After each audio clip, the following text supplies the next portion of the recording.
আজকে ছোট্ট একটা মাসালা, এটা মূলত মহিলাদের জন্য বেশি দরকার, বাকি আমাদের সবার জানা থাকার দরকার। সেটা হলো হুকমু তাথওয়িলি যুফর লিন-নিসা লিকাসদি জিনা। মহিলাদের মধ্যে ব্যাপক প্রচলন আছে। অনেক মেয়েরা, বিশেষ করে আহ, যুবতী মেয়েরা, কিশোরীরা, তরুণীরা, তারা অনেক সময় দেখা যায় হাতের নখ লম্বা রাখে।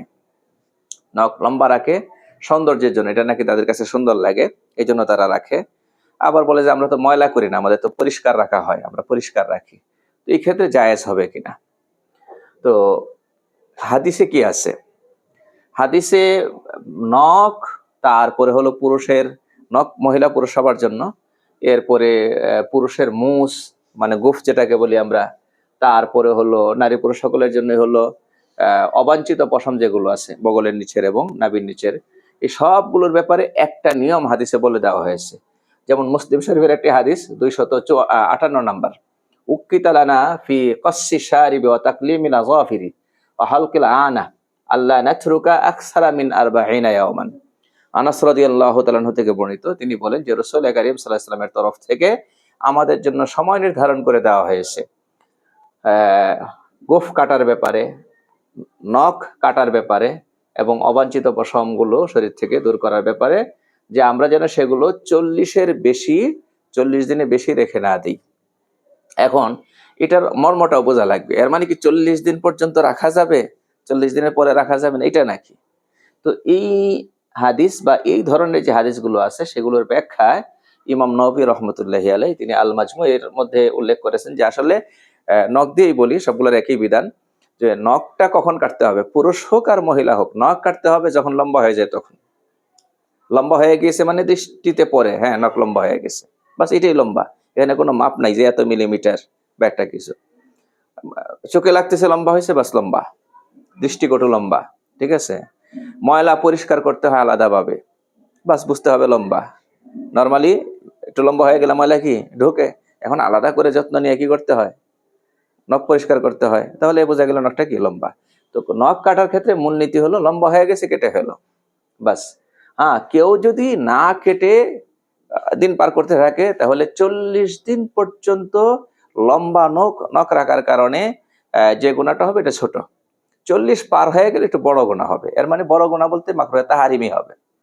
এমনিতে নরমালি বড় নখ রাখা মাকরুহে তানজিহি, আর যদি 40 অতিক্রম করে যায় তখন কি মাকরুহে তাহারিমি। কথাটা মনে রাখতে পারবো তো ইনশাআল্লাহ? ফুকাহে কেরাম তারা বিষয়টাকে আরো সহজ করে দিয়েছেন, সুন্দর করে দিয়েছেন। তারা বলছেন যে উত্তম হলো, আফদল আফদল হলো, উত্তম হলো যে প্রতি সপ্তাহে একবার নখ কাটা। শুধু নখ না, নখ, গোফ এবং শরীরে অবাঞ্ছিত পশম এগুলো প্রতি সপ্তাহে একবার কাটা। তো প্রতি সপ্তাহে যদি কাটা না যায়, তাহলে 15 দিনে একবার কাটা। এটা হলো মধ্যম একটা পন্থা, মধ্যম একটা রাস্তা। মধ্যম পন্থা উত্তম সব জায়গায়, এই অর্থে এইখানে মধ্যম না, মানে লেভেল হিসেবে 2 নাম্বার লেভেল এটা আছে আর কি। উত্তম সর্বোচ্চটা কোনটা? প্রতি সপ্তাহে একবার কাটা। আর এরপরে যদি প্রতি সপ্তাহে কি বলে 15 দিনও কাটতে না পারে, তাহলে সর্বোচ্চ 40 দিন। 40 দিন অতিক্রম করে গেলে কবিরা গুনাহ হবে। 40 দিনের আগ পর্যন্ত লম্বা নখ, চুল, গোঁফ ইত্যাদি রাখলে তখন মাকরুহে তানজিহি হবে। তো এটা অনেকেই মনে করে যে পুরুষের জন্য একরকম, নারীদের জন্য আর একরকম, এটা অনেক সময় মনে করে। আবার অনেকেই মনে করে কি, এটা তো হলো যে ময়লা জমলে মাকরু হবে, আমি তো ময়লা জমাই না, আমি তো পরিষ্কার রাখি না। পরিষ্কার রাখা হোক আর না রাখা হোক, লম্বা নখ রাখা এটা মানুষের সাথে যায় না। এটা যেহেতু চতুষ্পদ জন্তু জানোয়ারের একটা বৈশিষ্ট্য, মানুষ একটু ব্যতিক্রম হবে। আর একটু সহজ কথা বলে দিই, একাধিক হাদিসে বলা হয়েছে ফিতরত, ফিতরত মানে মানুষের সৃষ্টিগত যে স্বভাব, সুস্থ রুচিবোধ যেটা মানুষ জন্মগতভাবে নিয়ে আসে, এর ভেতরে যে বিষয়গুলো আছে তার মধ্যে একটা হলো এই যে নখ, চুল, অবাঞ্ছিত পশম এগুলো কেটে ফেলা।